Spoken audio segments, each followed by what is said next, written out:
వాక్యంలో ఎక్కడా చెప్పబడలేదు. నీ వెతుకులాట, నీ ఆరాటం నెరవేరుతుందని.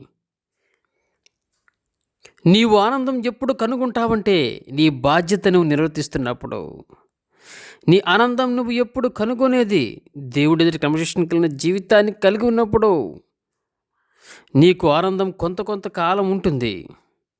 కానీ దేవుడు ఎక్కడా కూడా వాగ్దానం చేయలేదు ఆనందమే నీ జీవిత లక్ష్యమని. అది గురి కాదు. మన గురి దేవునికి విధేయత చూపడం, మన గురి దేవునికి చిత్తం చేయడం, మన గురి యేసు ప్రభుకు శిష్యునిగా ఉండుట. అలా ముందుకు వెళ్తున్నప్పుడు ఆనందం దారిలో అక్కడక్కడ పొందుకుంటాం. దేవునికై తృష్ట నీకు కలుగుటకు గుర్తిస్తున్నావంటే, నేను మారి ఒక క్రొత్త వ్యక్తిగా అవ్వాలనే ఆకాంక్ష దేవుని హృదయంలో మాట్లాడుతున్నాడు. నువ్వు స్పందించినప్పుడు ఆయన మారుటకు శక్తి సామర్థ్యం ఇస్తాడు. ఎందుకంటే ఆయనే మాత్రమే మార్చగలడు. ఆలస్యం చేసే కొలది సరైన నిర్ణయం తీసుకుంటా కష్టమవుతుంది. నిర్ణయించుకోవడం కొనకపోవడం అనేది నీ ఎంపిక.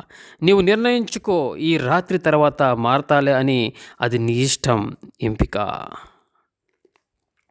దేవునికి దూరంగా నీ హృదయం కఠినంగా అయిపోతుందని బైబిల్ చెప్తుంది. తర్వాత యేసుని చేరడానికి నీకు అవకాశం వచ్చినా నీ హృదయం ఈరోజు ఉన్నట్లు ఆ రోజు సిద్ధపడి ఉండకపోవచ్చు. ఆయన మాత్రమే నింపగలడు నీ హృదయంలో ఉన్న వెలితిని. ఆ వెలితి నీలో పెట్టబడింది. ఎందుకంటే నీవు దేవుని స్వరూపంలో చేయబడ్డావు కాబట్టి. దేవుడు లేకుంటే ఆ వెలితి ఉంటుంది లోపల. దేవుడు మాత్రమే నింపగలిగేది. ఏది కూడా నింపలేదు. వివాహం నింపలేదు, డ్రగ్స్ నింపలేవు, సెక్స్ నింపలేదు, మందు నింపలేదు, స్నేహాలు నింపలేవు, సంఘం కూడా నింపలేదు, మతం నింపలేదు. కానీ యేసుక్రీస్తు ప్రభు నింపగలడు.